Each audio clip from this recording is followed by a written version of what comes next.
ಇನ್ನು ನೋಡಿ, ಯಾವಾಗ ಈ ರೀತಿಯ ಘಟನಾವಳಿಗಳಾದ್ವಲ್ಲ, ಆಗ್ತಿದ್ದಂಗೆ ಒಬ್ಬೊಬ್ಬರೇ ಉದ್ಯಮಿಗಳು ಮಾತಾಡೋಕ್ಕೆ ಶುರು ಮಾಡಿದರು. ರಾಜಕಾರಣಿಗಳು ಮೊದಲು ಶುರು ಮಾಡಿದರು. ಈಗ KGF ಬಾಬು ಸರದಿ. ಇಂದು ಕೂಡ ಅವರು ಹೇಳಿದರು, ನನಗೂ ತುಂಬ ಹಿಂಸೆ ಕೊಟ್ಟರು ಅಂತ. ಈಗ ಇನ್ನೂ ಒಂದು ಹೆಜ್ಜೆ ಮುಂದಕ್ಕೆ ಹೋಗಿ ಹೇಳ್ತಾ ಇದ್ದಾರೆ, ನಾನು ಆತ್ಮಹತ್ಯೆ ಮಾಡ್ಕೊಂಡ್ರೆ IT ಅಧಿಕಾರಿಗಳೇ ಕಾರಣ.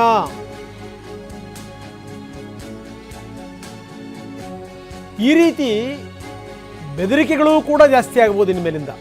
ಜೊತೆಗೆ IT ಅಧಿಕಾರಿಗಳು ಕೂಡ ಇನ್ಮೇಲಿಂದ ಫಸ್ಟ್ ಮನೆಯೊಳಗಡೆ ಬಂದು ಸಂಬಂಧಪಟ್ಟಂಥ ಎಲ್ಲ ವಸ್ತುಗಳನ್ನು ಹುಡುಕಿ ತೆಗೆದು ಅದಾದ ಮೇಲೆ ಅವರ ತಲಾಶೆ ಶುರುವಾಗಬಹುದೇನೋ. ನಾನು ಸಾಯಬೇಕು ಅಂತಿದ್ದೆ, ಆದರೆ ನನ್ನ 3 ಜನ ಮಕ್ಕಳನ್ನು ನೋಡಿ ಸುಮ್ಮನಾದೆ ಅಂತಾರೆ ಬಾಬು. 7,000 ಕೋಟಿ ರೂಪಾಯಿ ಒಡೆಯ ನಾನು, ಆದರೆ ನನ್ನ ನೆಮ್ಮದಿ ಇಲ್ಲ. ಒಂದು ಲೆಕ್ಕದಲ್ಲಿ ಚಿತ್ರಹಿಂಸೆ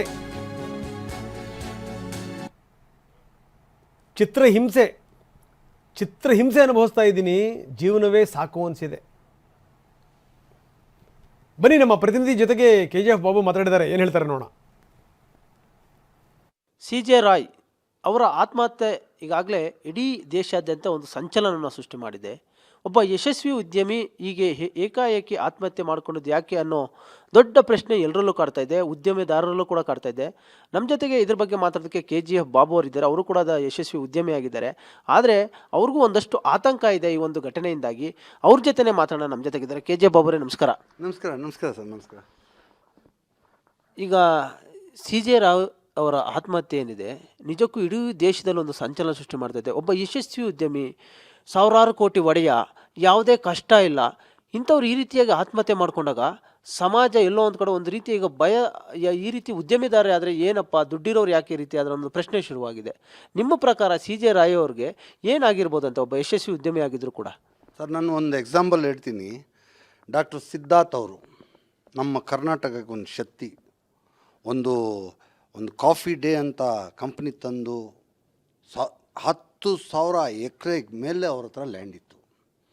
ಅವ್ರು ದುಡ್ದು ಅದನ್ನು ಉಳಿಸ್ಕೊಳ್ಳೋಕ್ಕೆ ಅವ್ರಿಗಾಗಿಲ್ಲ. ಬಿಸ್ನೆಸ್ ಮೆನ್ಗಳಿಗೆ ನನ್ನಂಥ ಅವರು, CJ ರಾಯ್ ಅಂತ ಅವರು,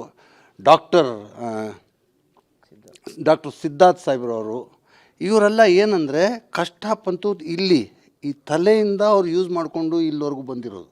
ನಮ್ಮನ್ನು ಟಾರ್ಚರ್ ಮಾಡಿ, ಬ್ಲ್ಯಾಕ್ ಮೇಲ್ ಮಾಡಿ, ಅವ್ರನ್ನ ಇಲ್ದಿರೋದಲ್ಲ ಇದು ಓಪನ್ ಮಾಡಿ ಇವರೆಲ್ಲ ತೊಂದರೆ ಕೊಡ್ತಾರಲ್ಲ, ಇವ್ರಿಗೆ ನ್ಯಾಯನ? ಅಂದರೆ ಇನ್ಕಮ್ ಟ್ಯಾಕ್ಸ್ ಆಫೀಸರ್ಗಳು ನಿಮ್ಗೆ ಟಾರ್ಚರು ಕೊಡ್ತಾರೆ, ತುಂಬ ತೊಂದರೆ ಕೊಡ್ತಾರೆ, ಕಿರುಕುಳ ಕೊಡ್ತಾರೆ. ಯಾವ ರೀತಿ ಕೊಡ್ತಾರೆ? ಈಗ ಬಂದ್ರಿ. ಇವಾಗ ನನಗೆ ಲಾಸ್ಟು ಒಂದು ನೋಟಿಸ್ ಬಂದಿದೆ. ಏನು?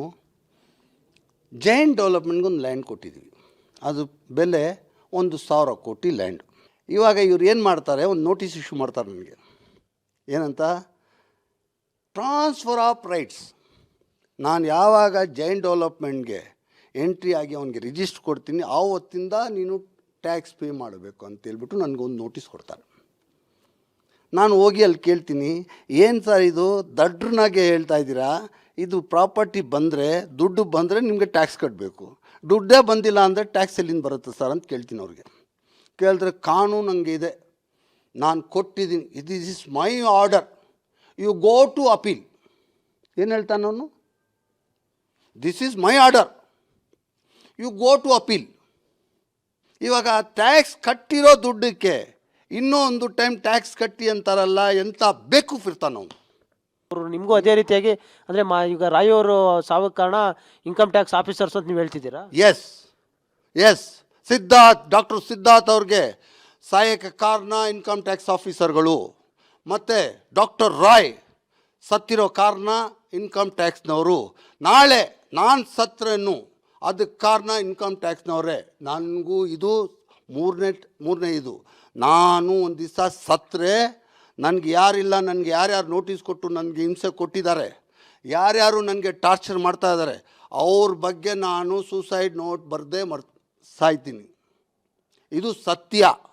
CJ ರಾಯ್ದು ಬೇರೆ ಏನೂ ಇರೋದಿಲ್ಲ. ಇನ್ಕಮ್ ಟ್ಯಾಕ್ಸ್ ಟಾರ್ಚರಿಂದಾನೆ ಆ ಅಪ್ಪ ಸೂಸೈಡ್ ಮಾಡ್ಕೊಂಡಿದ್ದಾನೆ. ಇದು ಸತ್ಯ. ಬೇರೆ ಏನು ಎನ್ಕ್ವೈರಿ ಮಾಡಿದ್ರೂ ಏನು ಅವನ ಆಫೀಸಲ್ಲಿ ಸಿಗೋದಿಲ್ಲ. ಇಷ್ಟು KGF ಬಾಬು ಅವರು ಹೇಳ್ತಾ ಇರೋದು. CJ ರಾಯ್ ಅವರ ಒಂದು ಪ್ರಕರಣ ಇದೆ, ಅದು ನಿಜಕ್ಕೂ ಕೂಡ ಇನ್ಕಮ್ ಟ್ಯಾಕ್ಸ್ ಅಧಿಕಾರಿಗಳ ಒಂದು ಪದೇ ಪದೇ ಒತ್ತಡದಿಂದ ಆ ರೀತಿ ಆತ್ಮಹತ್ಯೆ ಮಾಡ್ಕೊಂಡಿದ್ದಾರೆ. ಮುಂದಿನ ದಿನಗಳಲ್ಲಿ ನನಗೂ ಕೂಡ ಆ ರೀತಿ ಆಗ್ಬೋದು. ಹೀಗಾಗಿ ದಯವಿಟ್ಟು ಇದ್ರ ಬಗ್ಗೆ ತನಿಖೆ ಮಾಡಬೇಕು. ಯಾಕಂದರೆ ಈ ರೀತಿಯಾಗಿ ಉದ್ದಿಮೆದಾರರಿಗೆ IT ಡಿಪಾರ್ಟ್ಮೆಂಟ್ ಪದೇ ಪದೇ ಟಾರ್ಚರ್ ಆಗ್ತಾ ಇದೆ. ಇದನ್ನು ತಪ್ಪಿಸುವಂಥ ಕೆಲಸ ಮಾಡಬೇಕು, ಉದ್ದಿಮೆದಾರನ ಉಳಿಸ್ಕೊಳ್ಳುವಂಥ ಕೆಲಸ ಮಾಡಬೇಕು ಅಂತ ನೇರವಾಗಿ IT ಡಿಪಾರ್ಟ್ಮೆಂಟ್ ಮೇಲೆ ಒಂದು ಆರೋಪವನ್ನು ಮಾಡ್ತಾ ಇದ್ದಾರೆ. ಕ್ಯಾಮರಾ ಪರ್ಸನ್ ವಿಷ್ಣುವರ್ಧನ್ ಜೊತೆ ಶಿವರಾಜ್ ಕುಮಾರ್, TV9 ಬೆಂಗಳೂರು.